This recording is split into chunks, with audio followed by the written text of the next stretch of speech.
어젯밤에 왜 그랬어? 어떻게 대응하실 거예요? 지금 보기만 해도 약간 머리가 새하얘지면서 어떻게 해야 될지 모르겠어요. 그래서 한번 우리가 이런 경우에 어떻게 대응해야 되는지 공부를 해보기로 해요.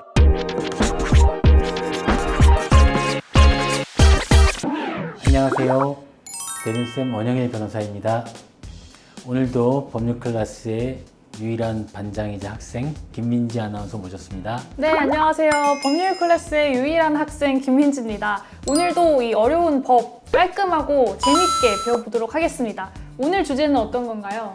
자, 오늘의 주제는 정말 무겁기도 하고 최근에 이슈도 많이 된 주제예요. 혹시 강제추행이라고?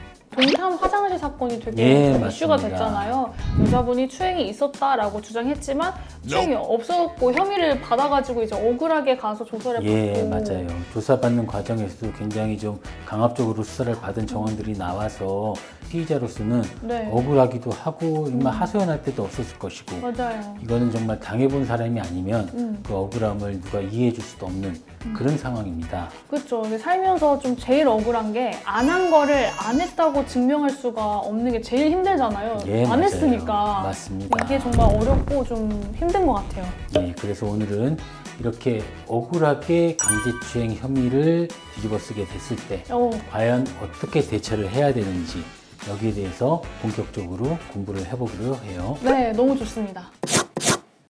강제추행으로 자기가 이제 수사를 받게 됐다. 네, 그렇다면 이거에 대해서 빨리 벗어나는 게 제일 첫 번째 목표잖아요. 그렇죠. 빨리 벗어나는 게 왜 중요할까요? 강제추행이라는 그런 단어가 내 옆에 있으면은 괜히 내 주변 사람들도 나를 그렇게 볼 것 같고 사실이 아닌데도 좀 스트레스도 받을 것 같고 시간도 들고 돈도 들고 무너질 것 같은데요, 생활이? 맞습니다. 네. 성범죄잖아요. 네. 성범죄자를 보는 시각이 정말 좋지 않잖아요. 네. 거기다가 더 중요한 게 법원으로 기소가 될 경우에 95%의 확률로 유죄가 선고된다는 통계가 있어요. 워낙에 다양한 종류의 사건들이 있기 때문에 그런 모든 경우를 다 통틀어서 95%다라고 말하기는 조금 어렵겠지만 상당히 높은 확률로 유죄가 나올 확률이 있다는 거예요. 그래서 이제 초기 대응을 잘해야 되고 수사 단계에서 끝내야 된다고 하시는 거군요. 예, 맞습니다. 이렇게 해서 성범죄자로 한번 낙인 찍히면은 그 사람의 인생이 돌이킬 수 없는 상황까지 갈 수 있거든요. 맞아요. 그래서 우리가 혐의를 받게 됐을 때 어떻게 대응해야 되는지를 유형별로 한번 나눠서 생각을 해봅시다. 네. 보통 강제추행이 있었다고 할 때 우리가 주장할 수 있는 거는 크게 세 가지 경우가 있을 수 있겠죠. 첫 번째는 접촉 자체가 없었다. 그 다음에 맨 끝단에서는 접촉은 있었는데 일부러 한 게 아니다. 의도하지 그렇죠. 않았다. 의도가 없었다. 오. 이런 게 있을 수 있겠죠. 네. 중간에 뭐가 있을까요? 약간 했다? 한 듯 만 듯. 스쳤다. 중간에 낑겨서. 자, 봅시다. 접촉은 있었는데 상대방이 오케이 했다. 합의가 있었다. 이런 크게 세 가지 유형이 있을 수 있을 것 같아요. 근데 이 첫 번째, 두 번째는 알겠는데 세 번째는 뭔가요? 세 번째는 이제 우리가 흔히 대중교통 같은 거 이용할 때 의도치 않게 접촉이 되는 경우가 있잖아요. 근데 그것이 본인이 그런 성적인 의도를 갖고 일부러 한 게 아니다 라고 한다면은 이 경우에는 어느 정도 정상도 참작될 수 있고 주변 환경이나 변명에 따라서 수사기관에서도 그런 변명이 받아들여질 가능성이 좀 있겠죠.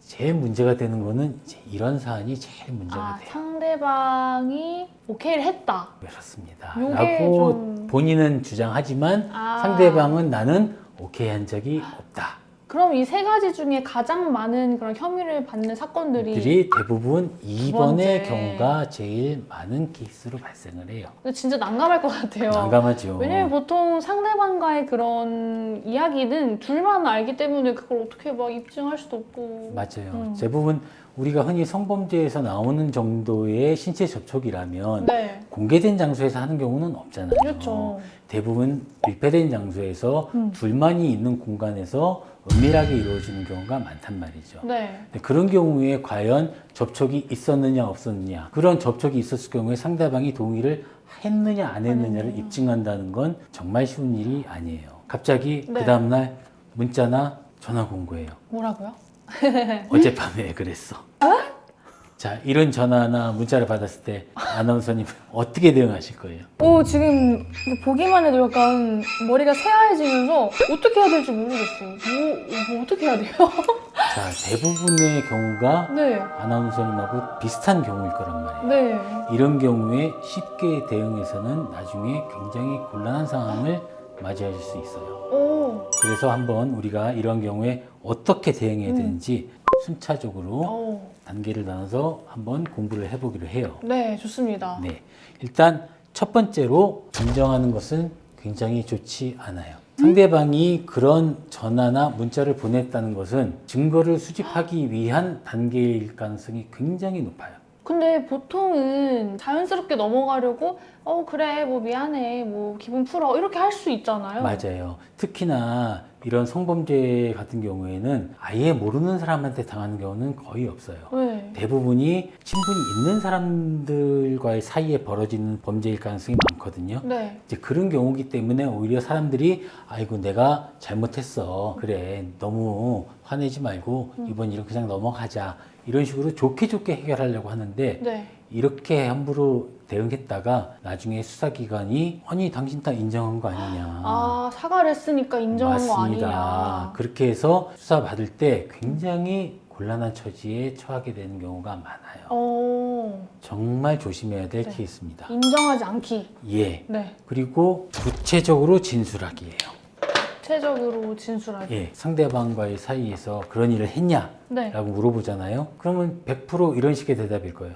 저를 좋아하는 줄 알았어요. 네. 이렇게 단답식으로 대답하는 경우가 거의 대부분일 텐데 네. 그런 대답은 결코 좋은 대답이 아니에요. 근데 또 사실 우리가 그런 상황에 맞닥뜨리면은 구체적이고 뭐고 간에 너무 억울하고 난감해서 말도 제대로 안 나올 것 같아요. 그렇지만 우리가 중요한 것은 이러한 신체 접촉이 이루어지게 된 그런 경위에 대해서 또 내가 그런 행위를 왜 했느냐 동기에 대해서 네.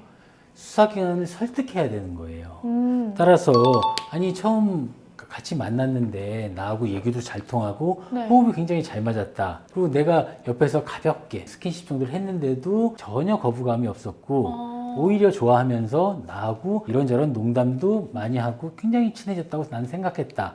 그래서 조금 더 이제 단계가 높은 그런 접촉으로 나아갔을 때까지도 상대방은 아무 이의도 제기하지 않았고 헤어지고 나서도 상대방이 여기에 대해서 그날 밤에 당장 뭐라고 한다든가 그런 것도 없이 잘 자라고 인사 카톡까지 남기고 헤어졌다. 네. 이런 전체적인 사건에 대해서 구체적이고 자세하게 진술하는 게 수사기관을 설득하기에 가장 좋은 방법 중에 하나예요. 그럼 구체적인 답변이라고 하시면은 경위랑 동기를 정말 전부 다 자세하게 자세하게 설명해주면 제일 좋을 거예요.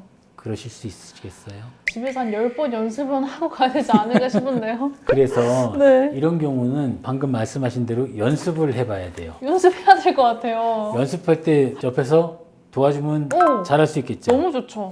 대륜에는 모의 조사를 할 수 있는 시설이 있어요. 경력이 많은 수사관 출신 분들의 주도하에 연습을 합니다. 완전 좋은데요? 예. 그럼 진술할 때도 혹시 같이 가주시나요? 그때도 마찬가지로 형사 그룹의 경험 많은 변호사들이 같이 출석해서 도와드리고 있어요. 오, 든든합니다. 세 번째로 중요한 것은 객관적인 증거를 찾는 거예요. 증거가 중요한 거는 알겠는데 사실 아까 전에 말씀하셨다시피 가장 많은 그런 경우가 상대방이랑 동의를 했다. 맞아요. 근데 보통 그러면은 좀 폐쇄적인 공간이고 둘만이 좀 이야기를 했을 텐데 증거가 있을까요? 그런 단둘만의 공간으로 가게 됐다면 네. 그 사이에 있는 CCTV도 있을 수 있고 택시라든가 네. 뭐 이런 것들을 이용했을 때 택시 넘버를 찾을 수도 있잖아요.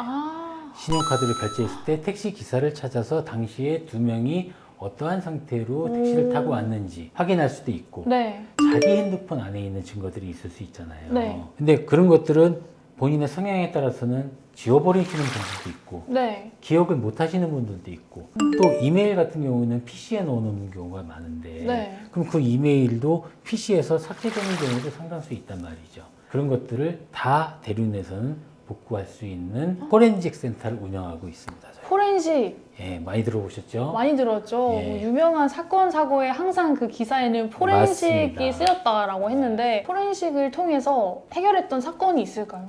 예, 제가 안 그래도 말씀드리려는 해결 사안이 있는데 굉장히 오랜 기간 동안 사귀던 여성분과 잘 지내다가 어느 날 여성분으로부터 갑자기 성범죄를 당했다는 고소를 받은 거예요. 네. 이분은 너무 황당해서 어떻게 대응할지 몰랐다가 저희를 찾아와서 그날 상황을 쭉 말씀을 해주셨는데 그날 만나게 된 계기가 본인의 오피스텔로 그 여자분이 오기로 했다. 그래서 오피스텔 왔으면 오피스텔 CCTV에 혹시 찍혀있지 않을까 해서 오피스텔의 CCTV를 먼저 확보를 했어요. 아. CCTV 내용에 보면 그 여성분이 혼자 오피스텔로 와서 먼저 기다리는 장면이 찍혀 있어요. 아. 그 다음에 우리 의뢰인이 공동 현관 부분으로 나가서 그 여성분과 같이 편의점에 들려서 술과 안주거리 사서 들어오는 장면, 다정하게 손을 흔들면서 헤어지는 장면, 네. 이런 장면이 CCTV에 다 찍혀 있어요. 또 이 여성분은 돌아가는 길에 택시를 타고 이동하셨거든요. 네.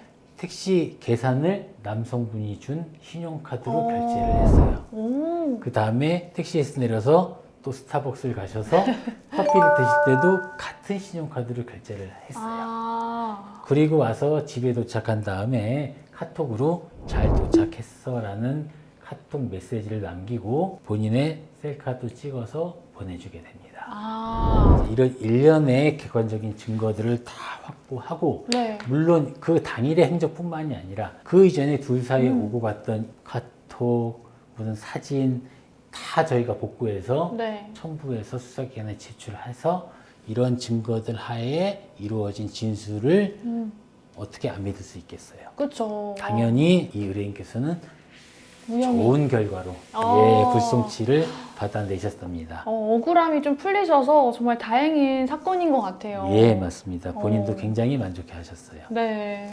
자, 오늘 이렇게 강제추행을 비롯한 성범죄에 대해서 공부를 하셨는데 혹시 더 알고 싶은 게 있으실까요? 듣다 보니까 궁금했던 게 여러 단계를 거치잖아요. 사실 마지막까지 막 가면 너무 힘드니까 수사 단계에서 좀 이렇게 합의를 하는 게 좋지 않을까. 여기서 중요한 게 합의의 전제는 내가 잘못했다는 걸 인정하는 겁니다. 경우에 따라서는 돌이킬 수 없는 결과를 초래하는 수가 있어요.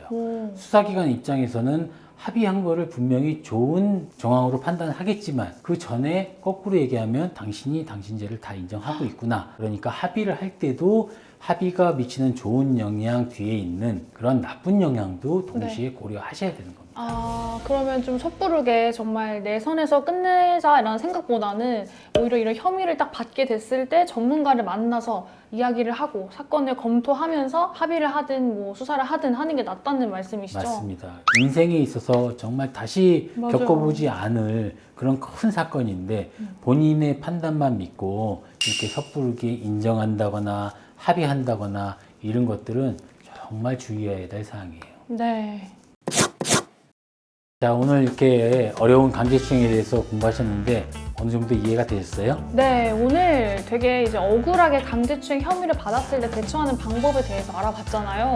물론 이 강제추행을 한 가해자들은 아주 강력한 합당한 벌을 받아야 맞겠지만 반대로 좀 억울하게 혐의를 받은 사람의 입장에서는 또 그것도 문제잖아요. 맞습니다. 그렇기 때문에 그런 분들은 이렇게 강의를 통해서 대처 방법들 잘 알아가시면 좋을 것 같고 그리고 또 더 궁금한 점이 있다면 어떻게 하면 되죠? 대륜의 문을 녹화하시면 됩니다. 맞습니다. 대륜에는 성범죄 그룹이 있기 때문에 여러분들이 안심하고 믿고 찾아와 주시면 되고요. 또 만약에 더 궁금한 점이 있다라고 하시면 유튜브 댓글란 통해서도 알 수가 있고 또 더보기란 누르시면은 대륜이랑 연결되는 링크가 있거든요. 그거 통해서 연락 주시면 됩니다. 오늘 영상 좋으셨다면은 좋아요랑 구독 눌러주시고 가시고요. 저희는 다음 영상에 또 알찬 이야기 들고 찾아오도록 하겠습니다. 그러면 여러분 안녕. 안녕.